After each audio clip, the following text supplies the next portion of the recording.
এতক্ষণ যেখানে ছিলাম এটা হচ্ছে মান্দা ফেরিঘাট এলাকা। আগে ফেরি ছিল, এখন ফেরি নাই, এখন ব্রিজটা হয়ে গেল। যে ব্রিজটা এখন পার হলাম আমরা, সুন্দর একটা নাম, আলতা দিঘি। বগুড়া এখান থেকে ৭৭ কিলোমিটার।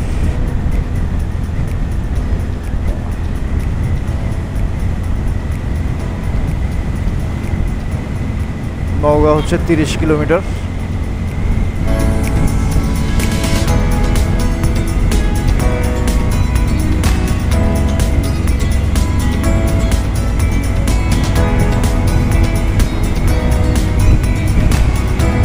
এখানে আবার সেই বিটুমিন উঠা রোড।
এখনো এখানে ধানের কুচ দেখা যায়, প্রতিটা বাড়িতেই ধানের কুচের দেখা পাওয়া যাবে।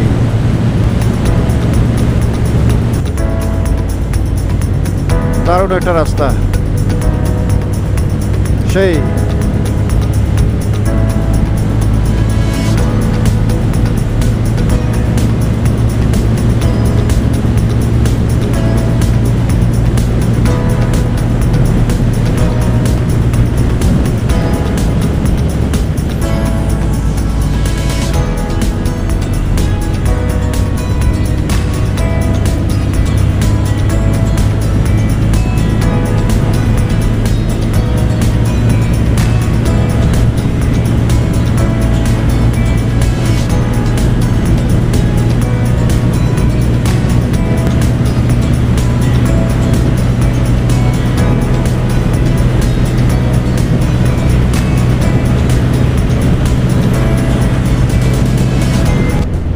চৌমাসিয়া মোড়।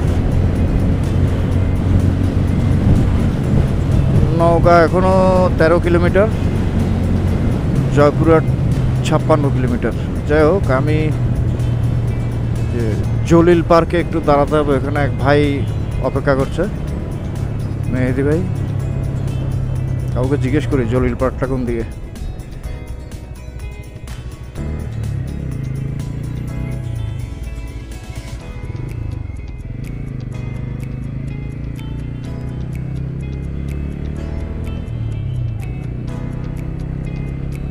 চৌমাসিয়া বাজার, নওগাঁ। পাহাড়পুর ৩৭ কিলোমিটার। যাওয়ার সুযোগ হবে কিনা জানি না।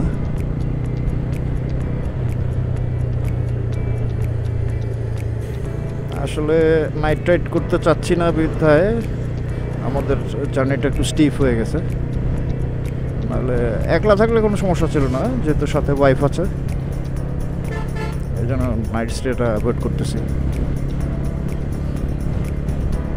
তাছাড়া একটু বিশ্রামেরও দরকার আছে। এভাবে একটা না চালানো যাবে, কোনো ব্যাপার না, কিন্তু শরীর সেই যে একটা ভ্রমণের যে আনন্দ, সেটা অনেকটাই কমে যাবে যদি শরীর উইক থাকে। আমরা শরীরের উপর জোর খাটিয়ে অনেক রাইডই করি, এটা কোনো ব্যাপারই না। রিয়েল টিটি মারার পরে আবার টিটি মারা যাবে, কোনো ব্যাপারই না। কিন্তু কথা হচ্ছে যে রাইডের যে একটা ফিলিংস, যে একটা মজা, আনন্দ, সেটা অনেক কমে যাবে। আমার দৃষ্টিকোণ থেকে আমি বলতে পারি যে রাইড করব, আশেপাশের সিনারি দেখব, এলাকা দেখব, শুধু চালিয়ে গেলাম, রাইড করেই গেলাম, আশেপাশে কিছু দেখতে পারলাম না, ওটা আসলে আগে করতাম এক সময়, ভালো লাগে না। আমরা কি নওগাঁতে মানে সিটিতে ঢোকার মুখেই আছি মনে হয়।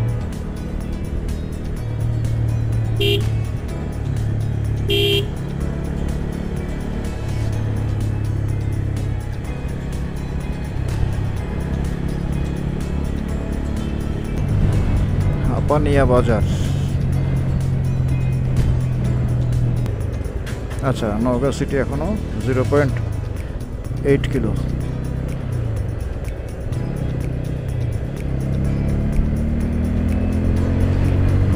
ঢাকা এখান থেকে 255 কিলো। জলিল পার্কের কাছাকাছি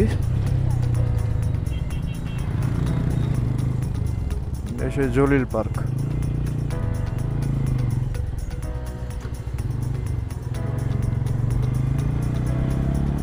ও আচ্ছা, এটা একটা থিম পার্কের মতো, সুন্দর।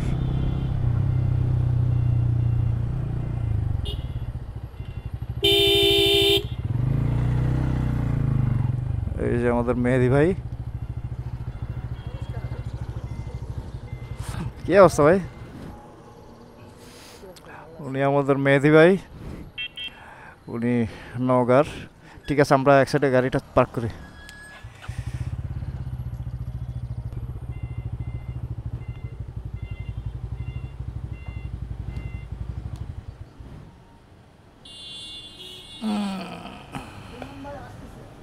হ্যাঁ, আচ্ছা আচ্ছা।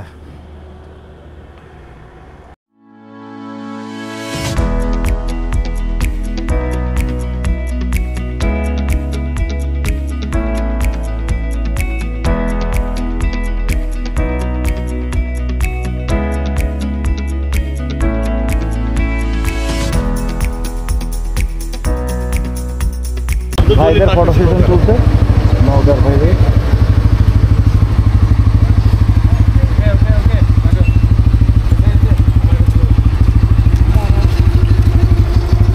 আমি পিছনে বসি আবার।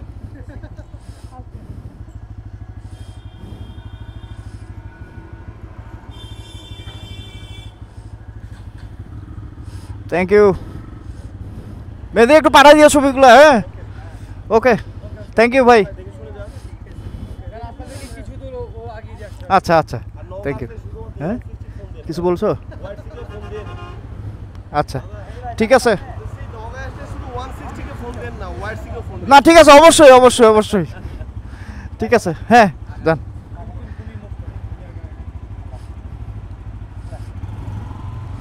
ওকে,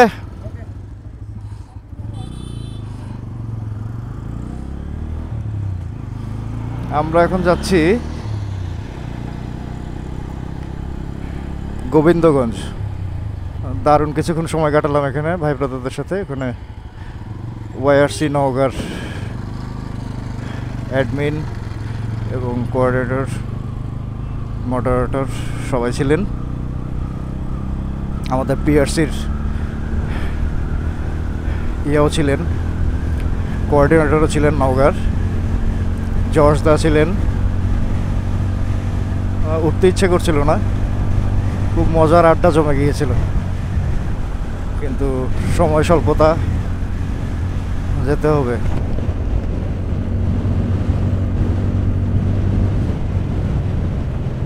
ইমরান ভাই আমাদেরকে একটু সি অফ করে দিয়ে আসছেন কিছু দূর। আমরা অন্য একটা ভিতরের রোড ইউজ করে আমরা মেইন রোডে উঠবো।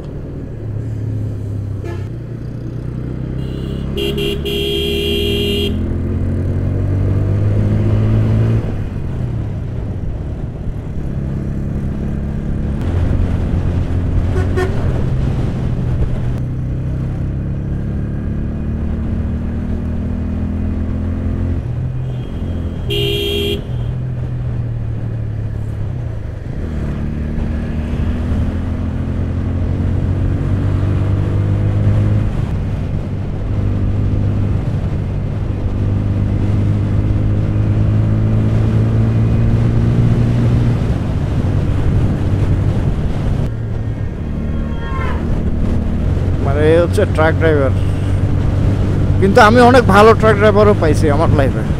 ও রাস্তায় চলাচলকারী অন্য রাইডারদেরকে বা যে কোনো গাড়িকে সুন্দর সাইড দেয়, সুযোগ দেয়, এরকম অনেক ট্রাক ড্রাইভার পাইছে। কিন্তু যেগুলো খারাপ ওইগুলো আসলে খারাপই। এটা আসলে ট্রাক ড্রাইভার বলে কথা না, এটা সব যানবাহনেই এই ধরনের লোক থাকে। তাল গাছ ও আছে, খেজুর গাছও আছে কিছু।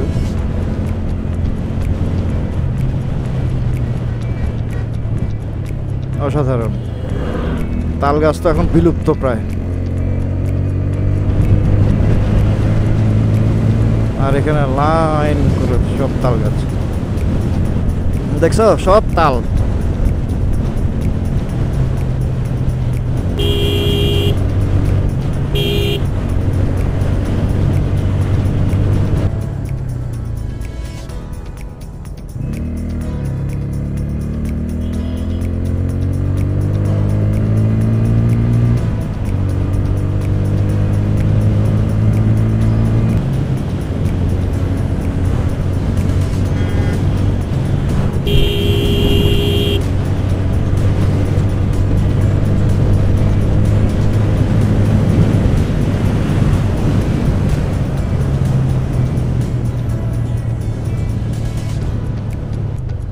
ফুয়েল নেওয়া দরকার। ফুয়েল কোত্থেকে নিলে ভালো হবে? হ্যাঁ,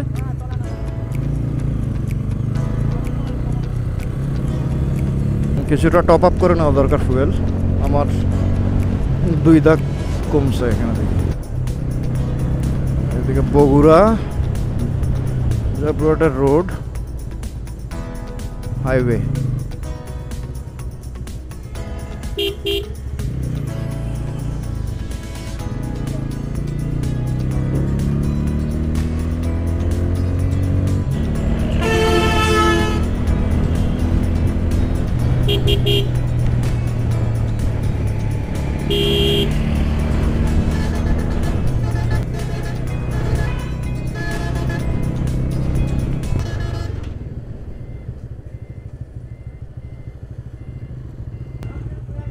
অকটেন নাই, অকটেন নাই, অকটেন।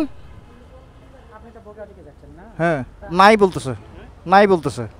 এই পাম্পটাতে অকটেন শেষ,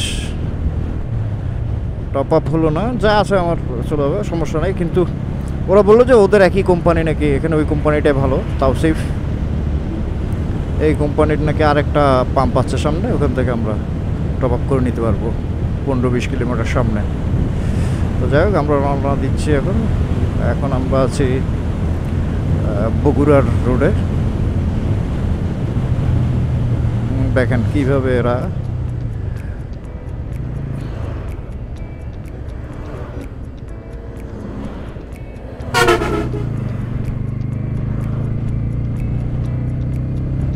কিচ্ছু বলার নেই।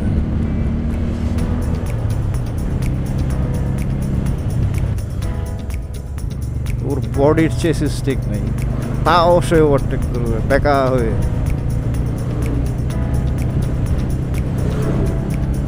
আদম দেখি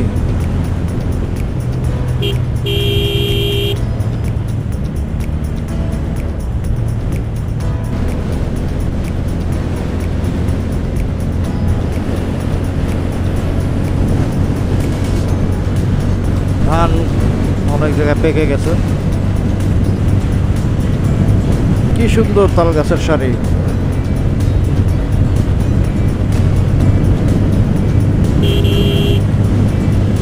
অসাধারণ।